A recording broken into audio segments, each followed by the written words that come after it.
living force and the unifying force. To start things off, we will begin with the living force. The living force was a view on the force accepted and practiced by the majority of Jedi throughout history. The living force was thought to be present in most living beings, surrounding and penetrating them, thus making all living things connected by it. The Jedi believed the living force relied on their instincts and were attuned to other living beings around them. Jedi were also mindful of the future and the possible consequences of their actions, but remained focused on the present.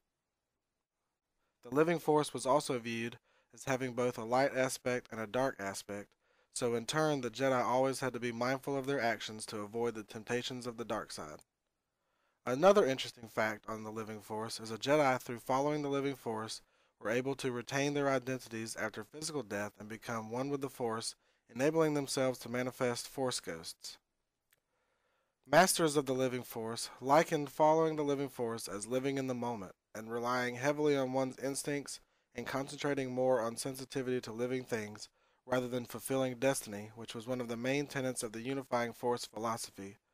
With that being said, we will now move on to the unifying force. The unifying force is a concept that Jedi rarely practice. The concept of the unifying force was that the force is a single entity and has neither a light nor a dark aspect. The unifying force was regularly viewed as a cosmic force that neither had sides nor chose them, treating all beings equally.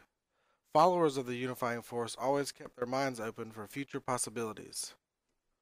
In the end, it resulted in them trying to fulfill a destiny rather than focusing on the here and now, as a living force follower would do. Visions of the future were of particular significance to unifying force supporters as well. As you all may know, Yoda was one of the most adamant proponents of heeding visions of the future, but never once acknowledging any of the other views common in the unifying force. Some special Jedi held a slightly similar philosophy and focused on the flow of time as a whole, ignoring primary use of the living force. This viewpoint might have allowed the Jedi Order to stave off the conflict that gave rise to the Galactic Empire, as its members lost themselves in looking forward rather than analyzing the unfolding events before them. In conclusion, Emperor Palpatine, known as Darth Sidious, also supported this belief in the unifying force. He preached that there was only one force.